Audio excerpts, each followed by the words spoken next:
And we are live. Welcome to the NBA Strategy Show. It is Monday, November 14th. I am Josh Engleman. I am joined by Adam Scherer. We are brought to you by Prize Picks. 7-game NBA slate today on a Monday.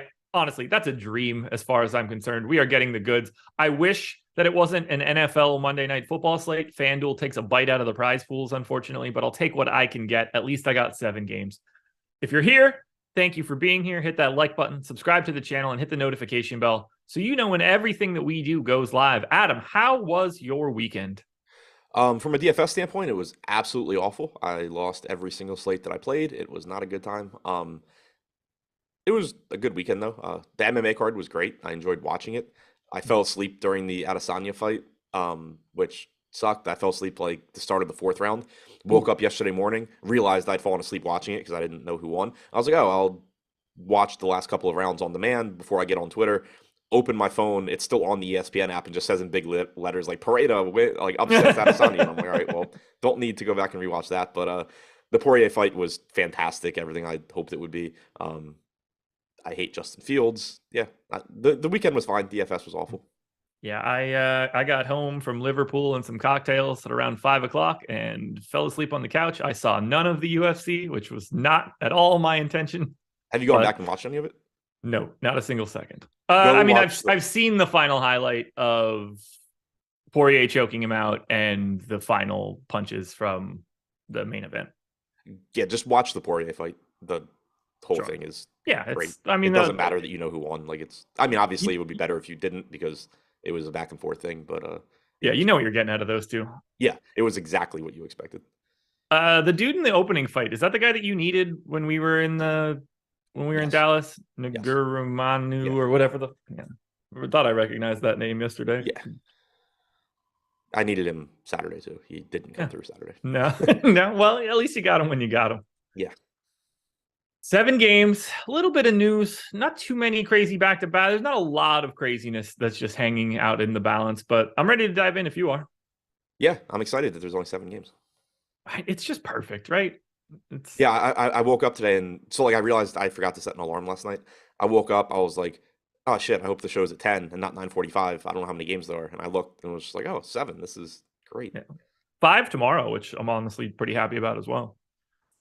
Here we go. Toronto Raptors, 5-point favorites in Detroit, 220 total. Raptors are going to be without Fred VanVleet, Pascal Siakam, and Precious Achiuwa. That is the same scenario that they had this past Saturday. So we're going to be looking at it again. In that game, the Toronto Raptors started Thad Young, which is incredible, and Otto Porter. Christian Coloco only played about 5.5 minutes. Let's just at least start with the potential starting lineup. I'm going to assume they do the same thing they did Saturday. Who knows with Toronto? Are you going with the assumption that we're getting Porter and Thad Young again? Yeah, I have no reason not to. We know that Nick Nurse likes to kind of throw those random spot starters in. I thought with Siakam out, you might actually get one of the guards replacing VanVleet, but he just wants to play more wings. So I'm assuming for now that we get that same starting lineup. Okay. It could change, like they lost to the Pacers, but yeah, and they blew a big lead too. All right, let's start with the guys that normally play. OG Anunoby, 7,400 on DraftKings, 8,300 on FanDuel. Scotty Barnes, 8K on DraftKings, 7,500 on FanDuel. Barnes, 26% owned on DK. That's pretty sizable for this 7-gamer. He's 42% owned on FanDuel for today. I think he looks good. I don't know if 42% of the lineups is where I think Scotty Barnes should be right here, but certainly gets a bump with these guys out. Yeah, Scotty Barnes is kind of weird. If you go back and look at his numbers with when you take guys off the floor, he's like a fantasy point per minute guy. When you put them on the floor, he's a fantasy point per minute guy. But his rates go up a bit when guys are out. It's just that his efficiency goes down. So at the very least, you have a higher ceiling from him because there's just going to be games where the efficiency is there. At worst, you're getting like the same. At worst, you're getting the same production at higher ownership. So like that's the part that can suck. But it still does make him look at least somewhat better with guys out. I don't necessarily think that he should be 2 times as popular as OG Anunoby on DraftKings, but I do think he's a good play and obviously someone you want to get to. 7 times more popular than OG Anunoby on FanDuel, but it's not as crazy with the price difference. How many minutes are you willing to give Barnes? My guess is 36, but I actually went 35. That's been a problem for me this year too. Like I'll go 36 here. I do like that he played 39 last game. Yeah. He has like his average playing time this year is kind of skewed because he was coming back from injury at the beginning of the year and somewhat limited. But then like also if you go through a lot of their games, even since he's been healthy, it's just like, oh, Scotty Barnes was going to play 33 minutes or 34 minutes. Maybe I should stop just treating him like he's Fred VanVleet and Pascal Siakam in terms of minutes. So that is somewhat problematic. I Yeah. do, again, I like that he played 39 minutes last game. At least we know that they will and he can, so I think that makes me comfortable to go to like 36 here. But yeah, to your point, he really hasn't been playing as many minutes, I think, as people just assume. Speaking of guys playing less minutes, I Very don't true. think we have to read. Yeah, I don't think we have to read too much into these most recent two games, but you can if you want to. Gary Trent, 5,600 on DraftKings, 5,500 on FanDuel. I think you can explain away Friday and Saturday, but he is just generally playing less than you would expect him to be playing based on the way Toronto operates. Yeah, and from a DFS standpoint, it creates a pretty interesting situation because Trent is someone that, obviously he gets a little bit of a bump in usage without Siakam, but he's the guy going back to last year that really gets a bump when Fred VanVleet's out. Yeah. You just get a lot of games where it turns into the Gary Trent show. And so that upside is certainly there. He's $5,600. He's shooting guard, small forward. He's only getting 16% ownership. But having to worry about his minutes just kind of changes things. Like you normally don't have to worry about starters' minutes for the Raptors. And No. we've seen it a couple times in the last few games where Trent just doesn't play. I'm not reading into it too much. I will project him for fewer minutes than Scotty Barnes just because Yeah. I don't know exactly what's going on with him. I gave Trent 31, which is basically his average for the season. And you would think you would want to give a little bit more with Siakam and Fred VanVleet out, but they're just as likely to put out some other random 6'8" dude to be just another long switchy wing. If they're behind, I think, you go to a little bit more Gary Trent because you're trying to goose the offense a little bit, but I didn't really get a good feel. Like I said, I think you could pretty easily explain away Friday and Saturday based on the way that the game was breaking and sort of when he wasn't coming back in. But it's not fun to look at and like try to decipher if Gary Trent's going to be getting those minutes. The position and everything just sort of works out for today. Yeah, and he's another one too. If you go back to the start of last season with no Siakam and VanVleet on the floor, he's only averaged about 0.97 DraftKings points per minute because he has a 47.1% true shooting percentage. The DFS appeal is that he has a 28% usage rate. Yeah. So normally it's the situation with him is, all right, well, I know he's going to get the minutes. I know he's going to shoot a lot. Hopefully the ball goes in. Now I know he's going to shoot a lot. I don't know if it's going to go in. I also don't know if he's going to play a lot. Probably correlated, which is nice. If the shot's falling, they're going to leave him out there probably. But yeah, the minutes are at least somewhat concerning. And then we get to the even weirder piece of this one. Thad Young, 5,100 on FanDuel, only pulling 8.5% ownership. I'm still kind of interested there. He's 3,900 on DraftKings, power forward center. I'm surprised he's not pulling more ownership. He got the start. He played 34 minutes. I have no reason to suspect he's not going to have that same sort of game again today. Now, there's no chance I'm going to 34 minutes. I gave him 30. You can tell me that you want to do 28, and I think that's pretty fine as well. But at 3,900 with the extra eligibility, I think he's like the best point per dollar play on the day. Yeah, and he's not a bad point per minute guy. No. He's a fantasy point per minute with the Raptors since last year without those guys on the floor in 185 minutes. The thing with that Young is just always, is Nick Nurse going to play him or not? Yeah.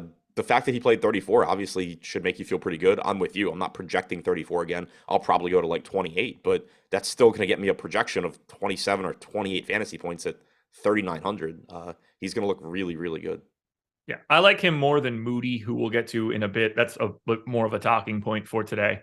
But for Thad Young, it's difficult to get away from that price tag on DraftKings. I think it's okay on FanDuel at 5,100. Like, to me, I'm surprised it even got to that point right now, but you can justify it if he's starting. I do like the fact that he played 27 minutes on Wednesday, November 9th. It didn't just go from like 8 jumping into the starting lineup. Like, we saw him play another 27, so it's not the craziest situation in the world. Yeah, 2 games ago we had seen him play a really big role. And then I played him the next day, and he barely played in the second half. Played like 9 total minutes. But yeah, it's not like he just came out of nowhere to play more. Chris Boucher got 31 minutes 2 games ago, 28 in this last one. We've seen Christian Coloco get a lot less. Are you willing to go to anyone other than Boucher? What? Like, we've talked about Anunoby and Barnes, Trent, Porter. Like, other than Boucher, like, are you willing to get to Flynn or take shots on Coloco or Oh, okay. So Juancho like out or of the Delano bench guys. Banton? Not really. I will say with Malachi Flynn, like he was the one taking minutes from Gary Trent. He played 22 minutes. He's 3,200. If you get that sort of game, then 4% is probably lower than Malachi Flynn should be, but there's no guarantee you're getting that game. Like if Gary Trent plays into the 30s, Malachi Flynn's probably playing like 12 minutes or something. So extremely risky option there. Certainly am fine getting to Boucher. It was good to see him play 28 minutes again. The 31 minutes the game before, I wasn't really sure what to make of that because some of it was garbage time. So it was a situation where like, well, he could have closed, but would he have? So it's good to get those 28 minutes again. Otto Porter Jr. played 26 minutes. He's 4K, getting 20% ownership. I think Young looks a little bit better because he's the better point per minute guy, but I do expect the minutes to be there again for Porter as well. Yeah, I went to 28 on Porter just based on, he lost some time for a couple things in this most recent one. So I feel like 28 is what they want to do if he's starting. It'd be hard to go any lower than 28 to me for any starter, really. Happy to go to Porter at 4K or 4,800. But Toronto, it's crazy. They look, they sort of look just, go ahead. No, I was going to ask why you wanted to go to 28 on Porter. Like, what? Like his rotations didn't seem that appealing to me. Like, I'll probably go 26. It's a good question, actually. I don't know why I did. Like, he played 26 and a half last game, and I think I'm getting his rotation and Gary Trent's rotations combined in my brain. And was thinking that Otto Porter lost a chunk of time, but it's actually Trent that lost the chunk of time. Yeah, I'll say Porter like basically just played normal rotations, but his opening stint was like 4.5 minutes in each half. He closed both halves. I was adding back in the Trent rotation that he didn't get at the end of the second quarter in my mind for Porter. Okay. Yeah, I'll probably go like 28 on Thad and 26 on Porter. Yeah, that's what I have now that I took those 2 minutes away. But they look like other than Thad for 3,900 on DK, which is just not the correct price tag if he's going to be starting, Toronto just continues to look like they normally do, where like everybody's sort of the same point per dollar play relative to their salary, and they're all sort of like mildly interesting in their own way. A lot of ownership coming into it. No matter when these guys, whoever's in, whoever's out, it doesn't really matter. They just have the same sort of outlook. Yeah, it's almost like, I mean, obviously Van Vliet being out matters, but it's almost like the bigger deal last game was the lack of Coloco minutes. Really? I mean, who would have expected him to basically just play 2 random rotations in the first and third quarter after being the starter for a week and a half? Yeah, and that was like the difficult part to project last game. I think I had projected him for like 16 or 18 minutes because it was just like they could just remove him from the rotation, but I don't know that they are. And if I give him, 16 to 18 minutes, then you're talking about fewer minutes for Boucher, fewer minutes for Young, fewer minutes for Porter. So, and obviously for the backup guards. So, yeah, interesting spot there, but I'm going to assume that you get a similar rotation today. Then we go to the Detroit side of this one. We are without Cade Cunningham, so at least I could stop rostering him for a bit. Alec Burks is off the injury report, so they are at full strength here, which means there's a couple interesting plays, and I kind of like Detroit more than the public ownership is showing. 20% going to Jaden Ivey right now at 6,200. 20% going to Killian Hayes at 4,400. I like both of those guys a little bit more than what the ownership is showing. This is Ivey's team. Basically, he should dominate in usage. Hayes is not great offensively, but started the last game, played 34 and 35 minutes in the 2 games that Cade hasn't played. Even if you don't want to go all the way up to those minutes, 4,400, I just think he's a value. So let's just start with Ivey and Hayes. Grab whichever one you want. I think they both look really good on DK. Yeah, I think they both look really good. We've talked a lot about Ivey's rates without Cade. Then, obviously, he was absolute garbage 2 games ago. He was solid last game. Overall this season, without Cade on the floor, he's around 1.15 DraftKings points per minute. I'll have the actual number in a second if my computer loads. But the opportunities are certainly there. He's played 122 minutes, 1.09 DraftKings points per minute, 32.9% usage rate, 24.5% assist percentage. One thing that I do think is somewhat scary for both Hayes and Ivy is that Alec Burks is back this game. Yeah. He didn't play last game. 2 games ago, you saw him basically just take a bunch of minutes from Jaden Ivey. That's a game where Jaden Ivey was playing horribly. I don't think the plan is turn Jaden Ivey's minutes into Alec Burks. That would just be a really weird developmental plan for the Pistons. Yes. But it is, another capable guard that can take minutes. Similarly for Hayes, he played a lot of minutes in that game. He was playing really well. You could certainly see some of those minutes become Alec Burks. So Burks being there just makes them a little bit riskier, but I still think they look really good. I think that if everything goes according to plan, you're probably getting, low 30s from both guys. I went to 32 for Ivy, 32 to Hayes, and that just makes them pop up quite a bit on the DK side. On FanDuel, where Ivy is $800 more and Hayes is $700 more, they do not look as good to me. And then we get to the rest of these guys. Bojan, Sadiq Bey, Isaiah Stewart. Rest of the starters seem fine. Not a lot to write home about. You don't get the MPEs for most of these guys other than Beef Stew, who's the one guy that probably shouldn't have it, which is hilarious. What do you want to do with the rest of Detroit? Is there anything here for you? Alec Burks at 3% ownership on DraftKings at 4,400 is really, really interesting. This guy played 24, 25 minutes in his first game back. Then they rested him on the second half of the back-to-back. If he's just going to be basically the backup guard for both of Ivy and Hayes, I think that's a reasonable assumption. Corey Joseph played 11 minutes last game. Those minutes could just disappear. You could conceivably just get a rotation where Burks is just backing up both guys basically and playing, into the mid-20s. At 4,400, that's really, really interesting. Yeah, and I he's the type of guy that is live to close if it's competitive, and one of those other, if Hayes isn't playing well, they're just going to play Alec Burks and play for the win. Right. It's really, really easy to envision a situation where Burks plays a very similar rotation to the last game, and it's just Killian Hayes that he's taking minutes from instead of Jaden Ivey. Yep. Completely agree. Or at least either one of them, honestly. Right. Yeah. I think it's more likely to be Hayes than Ivy, but yeah, either one. Jaden Ivey can go out there, miss a bunch of shots for the entire game, and they're just all right, we're going to Burks. Yep. So yeah, I agree. He is interesting, especially if we start to see a lot of ownership coming into some other value plays that aren't necessarily, that don't have the same sort of upside as Alec Burks. Oh God, it's weird to describe Alec Burks as a guy with upside, but here we are. Yeah. I mean, looking at the ownership on DraftKings right now, obviously, I like Hayes at 4,400. I like Ivy at 6,200. I think Hayes is probably the one that I turn into some Alec Burks. He's the same exact price. Burks has MPE. Ivy at 20% and 6,200. It's just so easy to see how he breaks the slate. Killian Hayes is the one where I'm kind of just all right, what if he turns back into Killian Hayes and plays 28 minutes? As a Pistons fan, Cade sucks. You guys don't deserve nice things. I hope you don't get good draft picks any further. Jesus. We don't want, man. Dude's 20. The rest of the team blows.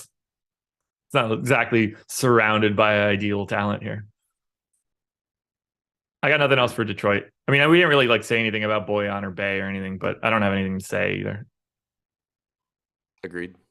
So I did play a lot of Bey the other day. It went absolutely horribly. You can get to him at 8%. He's 5,200, pretty reasonable price tag. He's at 1 fantasy point per minute without Cade on the floor since last year. But I think him and Bojan are kind of the same thing, where it's just they're relatively low owned. You can mix them into lineups, but the priorities for me are the backcourt. Yep. Schedule for the rest of the day, NHL Strategy Show at 2 p.m. We've got the No House Advantage football. Nope. NHL Strategy Show is canceled. So never mind. I was kidding anyway. No House Advantage show at 3. I'm assuming that's going to continue to happen, Jordan, but you go ahead and pop in on the off chance that none of these shows exist. 3:30, we've got the No House Advantage NBA show. At 5 o'clock, Adam will be back with Laffy for the deeper dive. We've got Live Before Lock for NBA at 6. They'll take you all the way up till 7. And then we've got at 7:15, NFL Live Before Lock. Monday Night Football. It's the Eagles, the Washington Commanders. Hurts me to say that, honestly. Hate the Eagles. Hope Laffy has a terrible night. Anyway, I'm excited to talk about this one. Charlotte Hornets, 1-point dogs in Orlando, 221 total. The Hornets continue to be without Gordon Hayward. Cody Martin is now out for the foreseeable future. Looks like Dennis Smith Jr. is doubtful for today, but we got LaMelo Ball back for 28 minutes this past Saturday. Seems like he was live to play 34 or 36 if he needed to. I gave LaMelo Ball 34 minutes today. We have him basically unowned. I think he might be my favorite GPP play of the day. I like it. He was in some first half foul trouble, didn't play a closing rotation in the first half, got to 28 minutes. They had said he was going to be limited, but those were not. Actually, they said the same thing that the Cavs had said about Darius Garland. He's going to play shorter stints. I did learn from the Garland thing, sort of. I had given Ball 30 minutes. You were right. Yeah, but he could have played 34. I think he probably was playing 34 without the foul trouble. The fouls are something that we've seen plague him forever. Like, you can't just completely ignore it. But I think he's very likely to play north of 30 minutes here. He's $8,600. He's getting 2% ownership. I'm with you. I like getting to LaMelo. Peep the rates with no Gordon Hayward and no Miles Bridges on the floor. We're talking 30+% usage rate, like a 40% assist rate. I mean, this dude is going to fill up the stat sheet. I got him at 1.4 fantasy points per minute for today on FanDuel. I love him. We got him projected for 6% ownership. I want all the LaMelo Ball. But, the last time I took a stand that I felt was going to go well, I had Isaiah Hartenstein on Friday. So, yeah, you and me both. Yours was stronger than me, but yeah, it didn't go. I just wanted to get paid off for the right move, and it didn't happen. And he played more than I expected. got the floor performance with the ceiling minutes. It was really the great combination. Did he actually end up playing a lot? He played 32 minutes. Oh, so cool. So I got his minutes right. He just didn't do anything. I only gave him 28. Like, I liked him and I was pessimistic. Yeah. Irritating. And yeah, to your point, LaMelo 1.47 DraftKings points per minute in 408 minutes without Bridges or Hayward since the start of last year. 31.3% usage, 40.5% assist percentage, nearly a 13% rebounding percentage as well. Yeah, he's like, if he's 3% owned, that's the most ridiculous play on today's slate, because that's just insane. Yeah. Even if you want to project him for 30 minutes, like, it's still going to look better than 3% owned on a 7-gamer. Agreed. Is it Josh High again? No. Is it again if it never stops? It always stops. It's never during the day. It has never been during the day during any one of these shows. I've never done a show with you where, like, I think you were high. No, never have been. No, actually, I can think of one time. It wasn't noticeable. You just told me that you were. No, it wasn't a day show though. We don't do shows at night, Josh. It would have had to be like a deeper dive or something. Oh, okay. Like that. You're counting like evening as. Yeah. Never during the day. Can't do it. The brain just doesn't work the way that I want it to. What do you want to do with the rest of the Hornets? Because I find them to be mostly uninteresting. Yeah, I'm with you. I mean, the rest of the team is kind of in that situation where their price tags have come up a bit, and now you have LaMelo Ball coming back and just dominating everything. So, like, if you get to a little bit of Rozier or Oubre at low ownership, whatever, they obviously can have big games. But the way ownership looks right now, I just want, like, all of my Charlotte exposure to be funneling to LaMelo Ball as the main priority here. Mason Plumlee is another one where his playing time in general recently has been pretty good. Played like 27 minutes last game. He's not getting much ownership. He's 5,600. I don't mind getting to these guys, but to me, LaMelo just stands out as the one I really want to get to. I agree. PJ Washington's probably a little underpriced too. Yeah, I don't know what to do with, like, the rest of these guys just end up looking really squirrely with LaMelo back before you see how everything starts to settle. You would think, PJ Washington would like to have him back, but we'll see. It sucks I'm really curious what they do with DSJ, because by all accounts, it seems like everybody's pretty happy with what they've been getting out of him. And now with LaMelo back, I wonder if he goes into some sort of straight backup role, which is kind of a bummer for him. I appreciate Jordan vouching for my professionalism. Yeah. Okay. For Orlando, we once again have Paolo Banchero questionable. Still no Cole Anthony, Fultz, Harris, Isaac, or Mo Wagner. I have Banchero in. He has missed the past 2 games. Last time he played was last Monday. Just hoping he's back off the ankle injury. Think he looks all right, 8,700 or 8,500, but that's about the peak of his salary. It's a great matchup for him. If Banchero is in, I don't really see how you prioritize anything from Orlando, although we do have $6,500 Wendell Carter Jr. on FanDuel, 30% owned. That's a lot. We also don't have Banchero projected in. Yeah, that's why. Yeah. But yeah, if Banchero's in, I'm not super interested in this team. Like Chuma Okeke goes away, Franz Wagner and Wendell Carter Jr. They're both capable of having big games, but their rates just really get cut into by Banchero if he's in. If he's out though, then by all means, go back to Wendell Carter Jr., go back to Franz Wagner. Okeke at 4,800 is going to look fine. Mo Bamba's been playing much bigger minutes than I expected recently, and Banchero being out certainly helps that as well. So this team's just a lot more interesting if Banchero sits. Yep.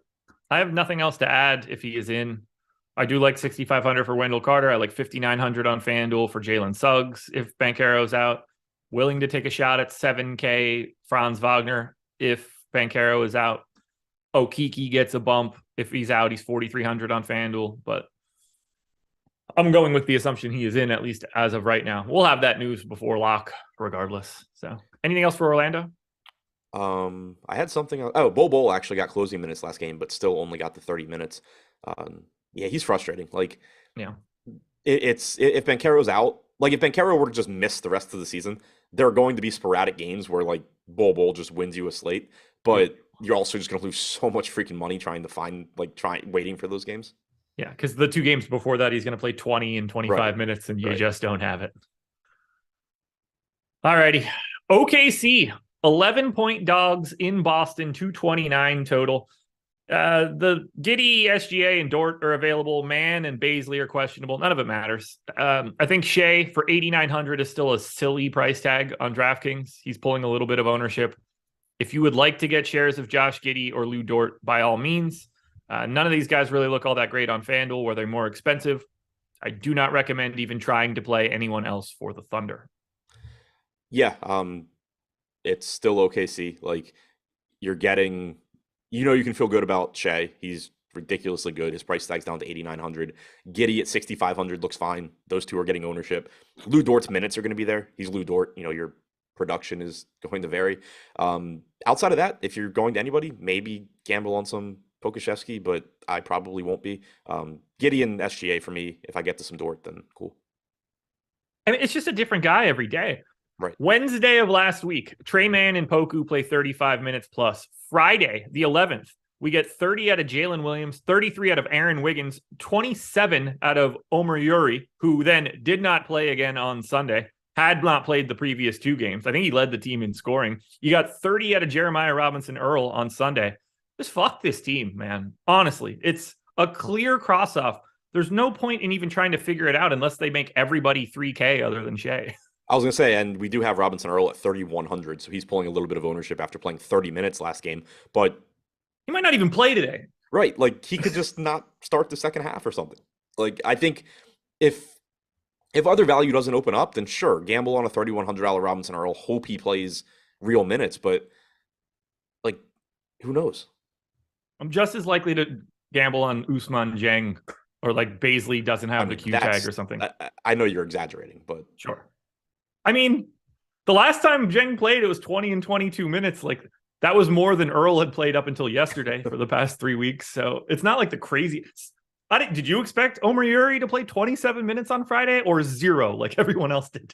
Yeah, no, actually, I was working on some stuff in Excel and I had pulled the contest, I'd pulled the results, with the ownership and how guys were doing.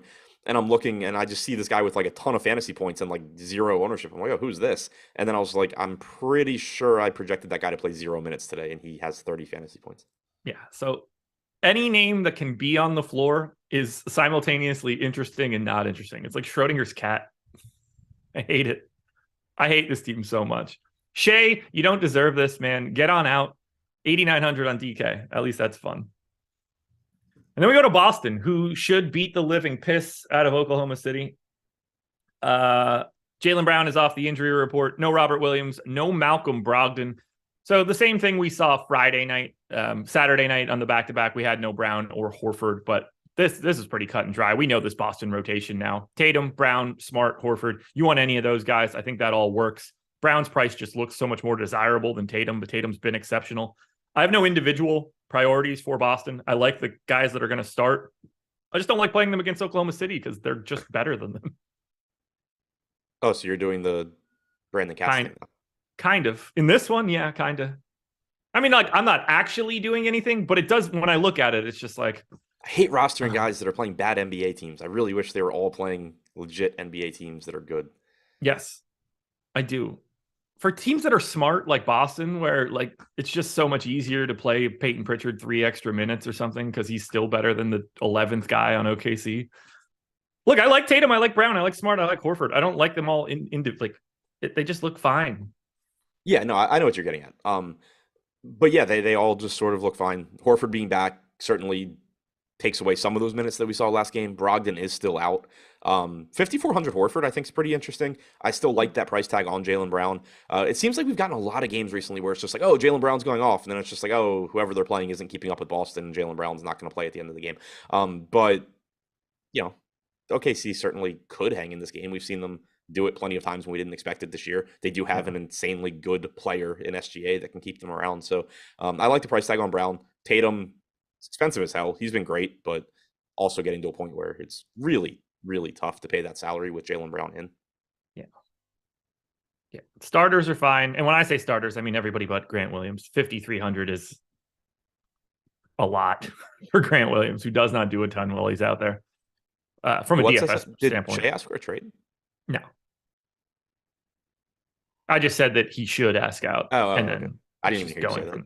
Yeah. Which he should. He'll be fucking 30 by the time that they get everybody together.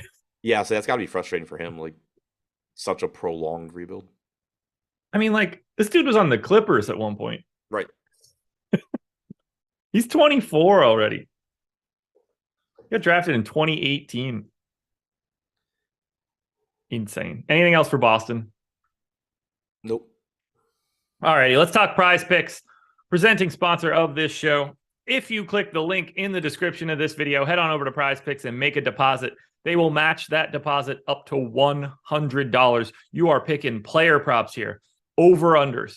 Put together 5 on one card, you can net up to 10x your entry fee. They got props for the NBA, NFL, college basketball, hockey, soccer, tennis, highlight, all sorts of crazy stuff. For now, Adam and I are going to go through a couple points props for these guys, FanDuel scoring. So keep your eye there. Not a lot that are out here for us, but we'll hit on the ones that are available. Let's start with the Hornets. Over under 21.5 for Terry Rozier. That would be easier if I had the correct projections page open. I still have NFL open, which I don't think he plays football. What'd you say? I don't think he plays football. No. You said 21.5? Yes. I will go. We have him at 22. I guess I would go over. 22.5 for me. Mason Plumlee. Over under 8. 8? 8. I have the under. I'll take the over. Okay. We'll go to Boston. Only guy from Boston on this list is Jason Tatum at 30.5, slightly different than Mason Plumlee. Yeah, a little bit. I'll go over there as well. We got him at 31, and we only have him playing 35 minutes, so I feel good about the over. I got him at 30.3, so I'm like basically right on the number. And then we'll close it out finally with Paul George. I know we haven't looked at it yet. For the Clippers, Paul George over under 26.5 real points. 26.5 for Paul George? Yes. I can't type. Under? I think it's close. Probably. Yeah, I got 25.5, so they're all close. These aren't, I mean, most of the props that we looked at aren't props that I would want to take if I'm within a half point in either direction. So go check out Prize Picks, everybody. Link in the description or in chat if you're looking for it. Phoenix Suns. Quickly, Josh Gill asked about Grant Williams. Horford and Jaylen Brown were out last game, so yeah. No. Grant Williams has been starting. Like, he's probably going to play into the 30s, but he's also up to 5,300. Certainly don't read into what happened last game because they were just extremely shorthanded. Correct. Phoenix Suns have Chris Paul questionable for today. He has missed the past 2, got injured on Monday of last week. So I'm assuming he's in for right now. We don't have Cam Johnson, obviously, for an extended amount of time. Only had to get the meniscus repair. So he got the trim, should be able to come back within like a month or 2, probably 2, if we're being perfectly honest. Let's talk about Phoenix, though. Assuming Chris Paul is back, I like Ayton at 6,200 on DK. I think Torrey Craig is definitely someone you can play at 3,900. I don't know if like would be the word that I'm looking for, but Yeah, I've been I doing it a don't lot. It's not really that enjoyable. I don't like Phoenix at all, really, outside of Ayton. Yeah, if Paul is in, same boat for me. Right now, we have him projected out, it appears. But if he's in, like you're not paying 6,300 for Payne. Clearly, 9K for Booker is sort of just it's Devin Booker. He's going to have some games, but he doesn't project as well if Paul is in. Ayton just sitting at that $6,200 price tag though is going to look good. He's averaged 0.96 DraftKings points per minute with a 23.5% usage rate without Paul on the floor this year. With Paul on the floor, I think he's been better. He's at 1.09 DraftKings points per minute, 26.6% usage rate. So usage rate's actually up 3%. It could be noise. It could also be that, playing with like the best point guard ever is beneficial for DeAndre Ayton as opposed to Devin Booker taking a bunch more shots for Ayton. Or campaign being Yeah, the or point guard. campaign. Right. So I do sort of buy into the idea that like I think Ayton's good either way, but you really could actually, I think, see him continue to be better with Paul. I agree. And like I like him whether he's in, whether he's out. I'm happy to go that direction. But I don't think I'll have I think Torrey Craig is the second best option here, and that's not fun. If we assume Paul's in. Yeah. Yeah. If Paul is out, then like by all means, please roster 9K Devin Booker. And well, $6,300 campaign is no joke at that point, but 5,700 on FanDuel. What do you like if Paul is out? I think Payne still looks pretty good at 6,300. Booker looks better. Ayton maybe looks worse, but still looks good at 6,200. It's just a really cheap price tag. So I mean, those guys are going to look better. I think Payne's probably my favorite play. If Paul's out, Ayton's very close. Okay. Torrey Craig season, 2% owned. Ugh. Yeah, I had like 16% of him the other day when he was 2% owned, and he just like Torrey Craig got the fire emoji in my lineups, and like that's the best feeling I've had in months. Oh yeah, I got the DM of like, hopefully Torrey Craig keeps smashing. Yeah, he stopped, but I had a bunch of Grant Williams too, and he went nuts. Still didn't win shit, but it's like guys like Torrey Craig they're not fun to roster, but it feels so good when they like get a couple steals, a couple blocks, and you're just like, oh shit, this guy's actually having one of those games. You feel really smart, but then like 90% of the time you just feel like an idiot because you're watching your guy run around the floor and not touch the ball. Oh, it's the worst. It's like when Kyrie or Irving did it like a week ago. Exactly. That was the best. Absolute best. For the Miami Heat, this one, we've got Tyler Hero with a questionable tag, as does Dwayne Dedmon. They signed Orlando Robinson, which feels like he's probably a little bit different than Duncan Robinson, but just guessing. He's on a two-way anyway. If Tyler Hero is in, I think the entire Miami team looks bad. If Tyler Hero is out, you can then start to like look at your Jimmy Butlers and your Lowrys and your Struces and your whatevers, and Gabe Vincent probably. I think Miami looks actively terrible today, assuming Tyler Hero plays. Same boat. If he's back, he just cuts into something for everybody, basically. Like he cuts into the rates for Lowry, Bam, and Butler. He cuts in the average playing time for Martin and Strus and Robinson and Vincent. It just creates a situation if Hero is back where everybody, I think, is a little bit overpriced, pretty much. Yeah, and look, even if he's out, I don't know where I naturally look and think like, oh, this guy is now a really good play. I don't think anything on Miami becomes essential, even if Hero is out. Do you? No, it just makes everybody look a little bit better. Like Bam at 8,400, not going to get much ownership probably. He can very easily like beat that price tag, but also there's just going to be other centers that look good. Like you can't say, even if Hero's out, you can't actually say like, oh, I would prioritize paying $2,200 more for Bam Adebayo than DeAndre Ayton, for example. Right. Like if you want to say I like Bam getting less ownership, I'll take that spot. That's one thing, but it's not like you can look at him and be like, oh yeah, I think he's a better play than Ayton. Similarly with Butler, like the ceiling is certainly there and the projection goes up if Hero's out, but you're already, it's $9,100. He's the same price point as Devin Booker. Kyle Lowry's up to 7K. Like there's not a lot of value left here, even if Hero's out. It just makes these guys look a little bit better. If Dedmon happens to be out, how does that impact Bam for you? Or does it open up anything else interesting for you? I'll give a couple more minutes to Bam. It's tough because like he's already averaging 35 minutes per game. I don't want to just give him, or I can't just give him like 38 or 40 or something. It makes it possible, but I'd probably just bump him up to like 36 minutes. Okay. Let's go to the Clippers now. They are 5.5-point favorites in Houston, 220 total. On the Clippers side, we've got obviously no Kawhi Leonard, no John Wall either. He's going to be out for rest for today. The Clippers really have firmed up their rotation. They've had the exact same rotation for the past 2 games. Even the game before that with no John Wall, it was essentially the same thing. Robert Covington has been like fully jettisoned from this team. He is basically not playing now. Not something I expected heading into this year. That's a big word for somebody wearing their hat backwards. Come on now. I have all the big words. I'm like a human dictionary. Reggie Jackson. You're not intelligent because you wear your hat backwards, as opposed to thinking you're not intelligent just because you hear the shit you say. Yeah, for real. I wear my hat backwards because it's not like I want to prepare myself for this show and like comb my hair and stuff. I put on a hoodie and sit down. The only reason, like, I wear a hat on the show because it's just like, my hair looks like shit. I'm just gonna put a hat on instead of actually getting ready for a show. Yeah, exactly. Reggie Jackson's 10% owned on DraftKings. No one else is in double digits. The pricing looks better on FanDuel. Paul George is 15% owned at 9,300. Marcus Morris is 23% owned. Reggie Jackson, 23% owned. You're getting Zubats at 8, Norm Powell at 12. What do you see when you look at the Clippers? Because when I look at them on DraftKings, I think Reggie Jackson's the best option, and he stinks.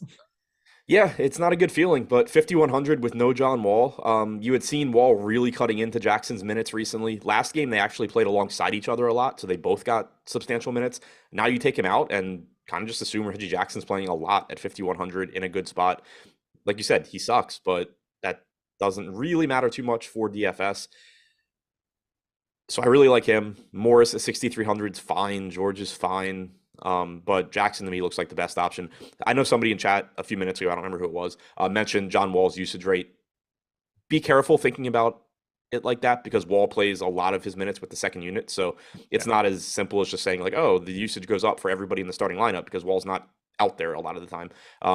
It does. There is more usage available for anybody playing with that second unit, but for the most part with this team, those guys aren't really interesting from a fantasy standpoint. I think the biggest impact is that Reggie Jackson probably just plays more minutes. Who steps into the most minutes here with no Wall? Does this become a Terrence Mann day? 3,900. Reggie Jackson. I mean, Reggie Jackson always has those minutes. No, he doesn't. Sort of. Prior to the last game, Wall was really taking minutes away from him. I mean, is that true? Yes. For the couple of games prior where Wall was playing a ton of minutes, he was eating into Jackson. 33, 24, 36, 20, 37, 33, 30. 2 games. Reggie's just out there, man. Just out there doing dick all. 0.65 FanDuel points per minute so far this season. Yeah, look, it's the Clippers. Anybody could soak up this time. I went to 26 on Mann. I do think he's a little bit more interesting than the 4% ownership we're projecting, just based on where we're seeing some of the other ownership coming in. But it is also Terrence Mann. They could play one of 10 different dudes extra minutes.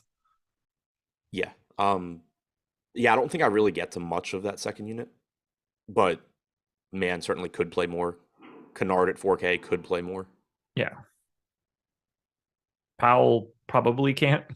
They seem pretty firm on his minutes at this point. Yeah, he got 26 last game, which was nice, but yeah, he's been disappointing this year. Yes, he has. This whole team has been not what you would expect. It's like, I don't know, the pieces just aren't gelling. Also, just as I finally got comfortable projecting Marcus Morris for like 34 minutes per game, they changed up the rotation. He plays 28 minutes. What's your expectation today? I don't know, man. 32, I guess, is probably. Yeah, I have 33 right now, but I might walk that back a bit. Yeah, he was my. It was the 2-game slate on Saturday. He was my highest owned guy. He was only like 25% owned. I'm like, sweet, getting 35 minutes from Marcus Morris, and it's like, oh no, we're not doing that today. I feel like they're at this point now, given the way their rotations are shaking out, they're ripe for a consolidation trade of like trading away a couple rotational pieces to try to get like a one individual better rotational piece, get off of the Covington money and, pick one or two other dudes here and swap somebody out and consolidate a bit. Cause I think they just have too much. Pick up a version of Norman Powell that's still good at basketball. Yeah, exactly. Anything else for the Clips? No. Houston Rockets have Jalen Green questionable today. That has a little bit of a trickle-down effect. No Jayshawn Tate, no Bruno Fernando. For Houston, I think the best option here is Kevin Porter, 7,200 on DK, 7,100 on FanDuel. He is owned in the teens. He's the only guy owned in the teens on both sites. It's all single digits after Houston or after Porter on DraftKings. On FanDuel, you get double digits for Green and for Şengün, which I think is totally fine. What do you like from Houston today? Kevin Porter Jr. still looks good at 7,200. He's been over a fantasy point per minute guy this year. He's averaging 34, 35 minutes per game. So that's still going to look good. Şengün at 6,800, pulling 10% ownership, I think is reasonable. He's about a 1.3 fantasy point per minute guy, averages around 29 minutes per game in his starts.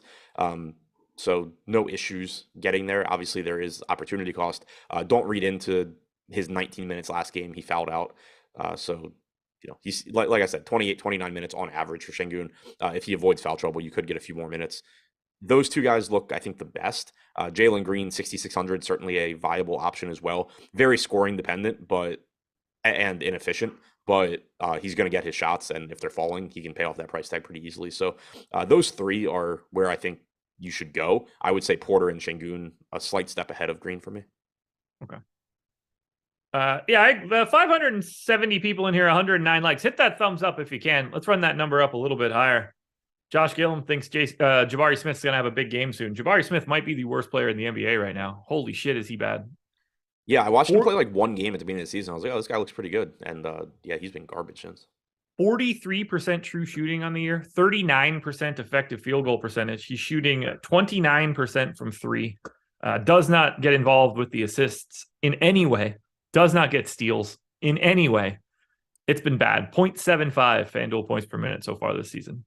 Yeah, Rinpack and I were talking about him the other day, and it's just like, on the one hand, that price tag just keeps coming down, and assuming he's, eventually an NBA player, he can't play worse than he has been.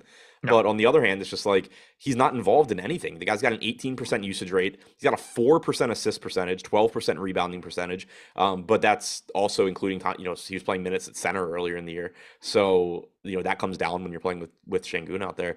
And when you then you kind of like think through this starting lineup, and it's like, even if he does improve, where's the usage coming from? Jalen Green's not giving it up. Kevin Porter's not giving it up. Şengün's not giving it up. Like, nope. It's not there. Part of the reason why Şengün probably wasn't starting at the beginning of the season, but people were losing their minds for that one. It's like, well, if you want that, then Jabari Smith is going to have 18% usage and miss every single empty shot he takes. Yeah. Yeah, he's playing with jacket up guards, but he's also missing every shot he takes.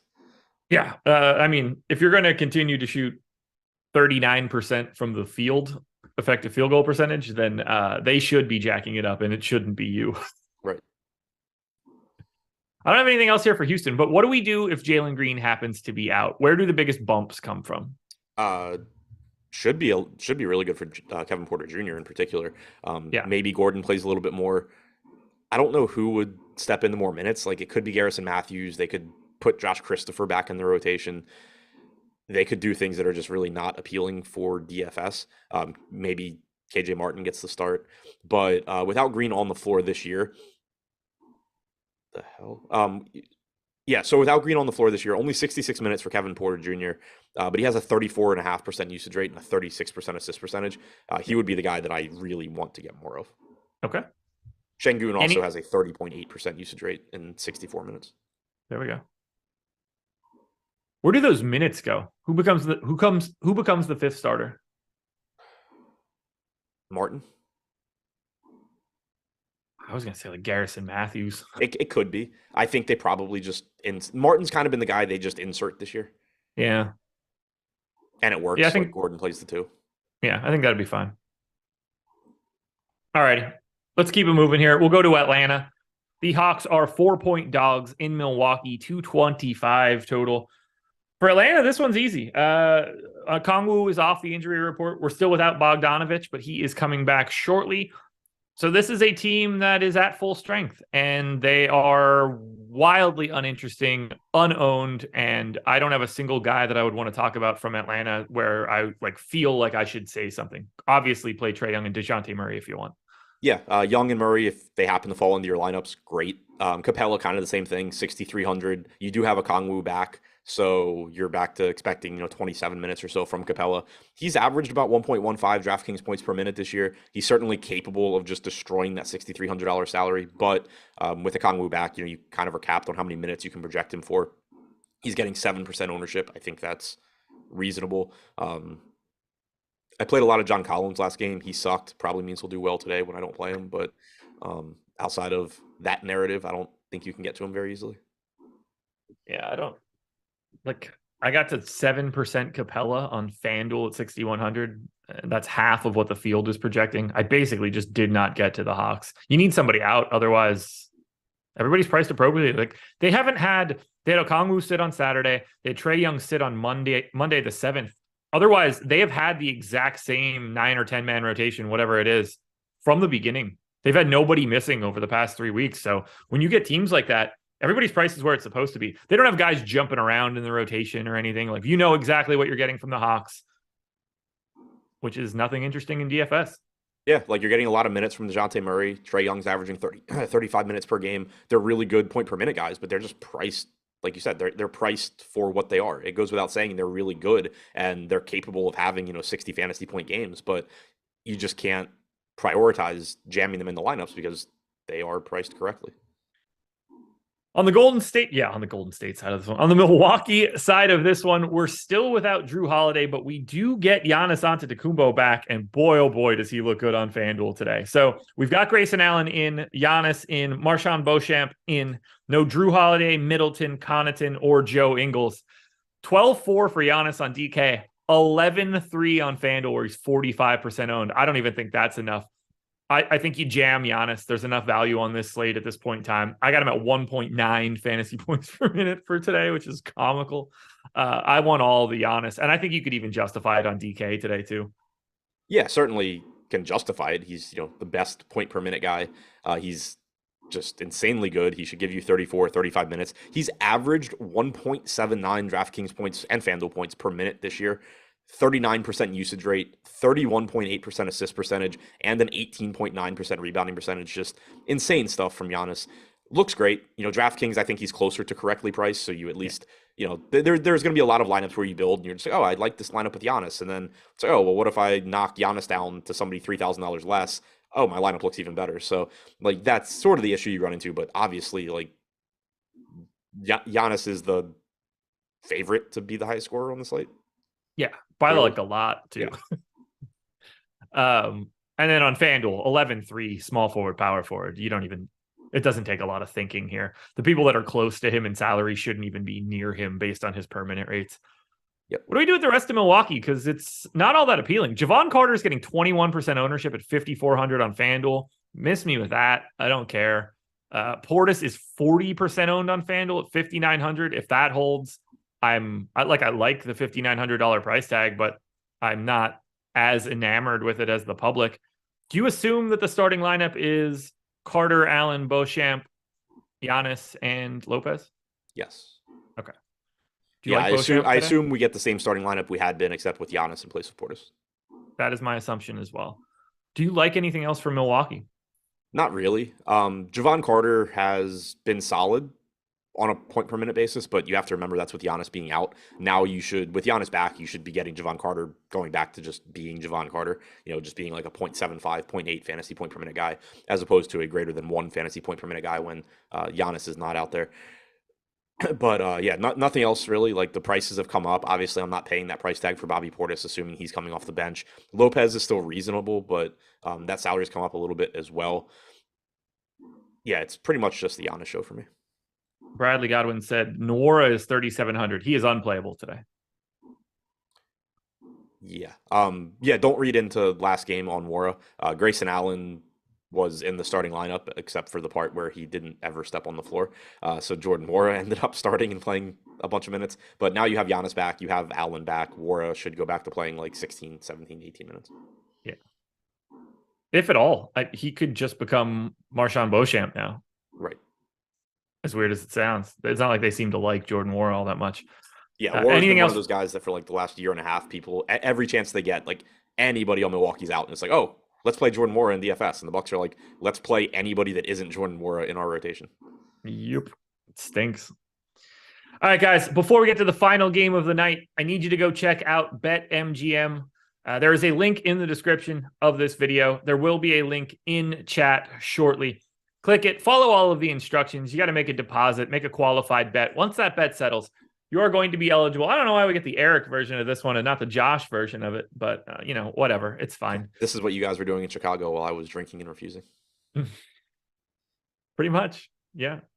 I got mine out of the way and kept drinking, so it didn't really change my day in any way at all, other than did get a couple extra shots up in the gym. It doesn't matter. BetMGM, click the link. You will get up to a $1,000 risk-free bet and 2 free months of Stokastic Plus Platinum. That gets you access to every single thing we have behind the paywall. Please, guys, go check it out. If you're in a legal state and you have not signed up yet at BetMGM, this is what you need to do.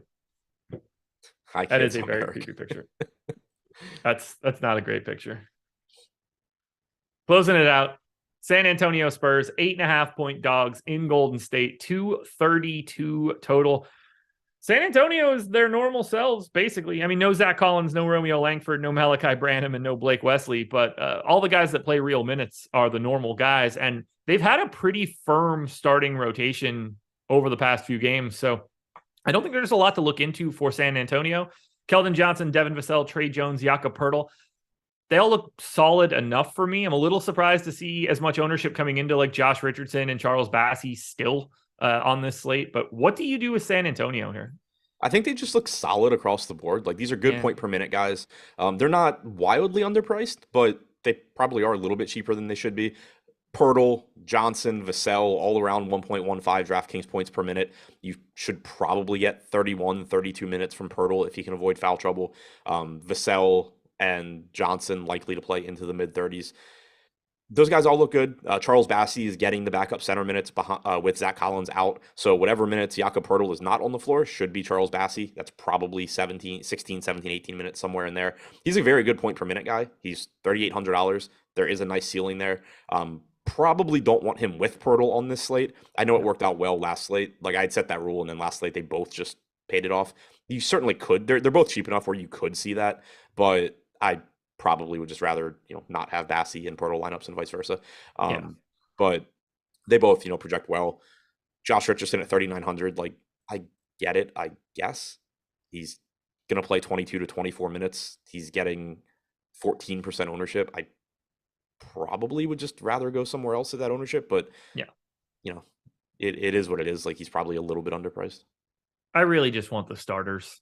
If you're gonna, so like here's the thing, and I don't know if Rinpack brought it up. Somebody brought it up. Greg brought it up the other day. I don't like Jeremy Sochan. Like, he's not a great point per minute guy. He fouls a lot. His minutes are all over the place. Why is he getting 1/3 the ownership of Josh Richardson? Makes no sense to me. I mean, I've got Sochan projected. They're like the same shitty play. So yeah, just play Sochan instead of Richardson. And like, there's the chance that, I mean, they're both very, very similar per minute guys. You're certainly expecting Jeremy Sochan to be out there for 4 minutes more than Josh Richardson, with the potential of it being 10. Like, that could be 32-22 in the best case scenario. 30-24, like, those are realistic. I guess Josh Richardson has better positional eligibility, but I would rather have Sochan over Jay Rich, just given the ownership. Like, I'd rather just not play either of them, but yes, that is also true. Like, it just stands out to me, and you can throw McDermott in there too. Like, and this isn't like me saying I like McDermott or Sochan. It's not saying I dislike Richardson. If you told me Sochan was the most popular of the three, I would say play Josh Richardson. If you told me McDermott was the most popular of the three, I would say that makes no sense at all. But like, they're all just similar. They all have the same range of outcomes. Like, just play the less popular ones if you're playing them. Yep. I have no disagreements there. Bassey's 4,900 on FanDuel, so please don't put him in anything you're doing. That's not the price tag that it works out at. And Bassey is really good point per minute. Yes, he is. 1.59 DraftKings points per minute in the 62 minutes Bassey's played this year. Last year with the Sixers, he was around 1.15 DraftKings points per minute. I got him as a baseline 127 guy. Like, that's real.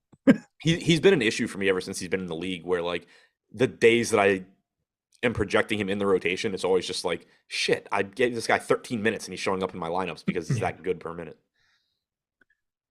And then we get to the Golden State Warriors, who really have firmed up this rotation. They've cut most of the kids out of here. The difference being, we should not be expecting Klay Thompson here today, which is not something I had in after the process show. I realized that before we got started. So redo it. Well, I already redo the process show. Yep. Yeah, that's fine. I'm going to have to do it anyway. So I'll redo the whole process just without the camera on at like 3:00. So if we don't have Klay, we have some minutes to go around. But the problem now is that we don't really know who the next man up is. We're putting it in the ownership that it's Moses Moody, but whether JaMychal Green steps into the old minutes that he was getting, Ty Jerome, James Wiseman to a degree, Anthony Lamb could get more, Jonathan Kuminga could get more. Who gets the biggest bump for no Klay Thompson? I don't know. I mean, probably the other starters. So, like, guys are going to shoot more. Jordan Poole can certainly run into more minutes. He's only 5,800. Yeah. Is DiVincenzo playing today? He's not playing. So they're on a back-to-back. So we don't really know shit about the team anyway. So, I have him in. Played 24. Right. Like, he could certainly soak up more minutes. The fact he played 24 is appealing. I definitely don't love the everyone's going to Moses Moody right out of the gate at 11:00 in the morning stance that appears to be out there. 41% owned Moody, flat minimum 3K, shooting guard, small forward. He could also not see the floor. Yeah, I mean, we have him not getting any ownership. Did we? Oh, so we updated ownership while we were on the show? Yeah. He was 44% owned and the most owned player on DraftKings before we got started. So looks a little bit more realistic to me now. Yeah, he's getting 0.1%. Hence me being like, I don't think it's Moses Moody. I would not have led with that. We had 41 now. Like I was just like so thrown off. I'm like, one, I don't know what you're talking about, and two, I don't know why it would be Moody. Like, what are we doing? But yeah, that makes sense. Right now we have DiVincenzo getting 8% ownership. We have him projected for like 19, almost 20 DraftKings points at 3,200. If he's in, that's where I would go from a value standpoint. And then I think Klay's absence just makes Curry's usage rate go up a bit, makes Wiggins look a little bit better. Shem, we're saying that there's no Klay because there's no Klay. He's not playing back-to-backs. I don't need the Warriors to announce that one this time. They announced that 5 weeks ago. Did they actually? They said that Klay would not likely be playing any back-to-backs for the entire season. Okay, I couldn't remember exactly what they had said. Yeah, so I would not be expecting Klay Thompson to be playing today. Unless now that they're changing every bit of their rotation, they're just like, yo, we can't afford that anymore, but I think they're more likely to just be sitting Klay. So, yeah. And if he's in, then it's pretty easy to deal with because that's what we've seen all season long, and you know how to handle the Warriors at this point. But yeah, assuming he's not playing the back-to-back, I think if DiVincenzo's in, he looks good at that salary. 5,800 for Poole, especially if like DiVincenzo is out, then there's just a bunch of minutes for Poole available. Bump in usage for Curry. Again, he's always kind of difficult to get to from a fantasy standpoint, but the ceiling is always there. If Klay and DiVincenzo both sit, do we get someone stepping into minutes that becomes like an actual value play? Is that Anthony Lamb first? Maybe. It's still Steve Kerr, so yeah. I want to say no because it's Steve Kerr, but he, I think, does realize that he has a very shitty second unit right now, and he's kind of not going to the end of the bench anymore.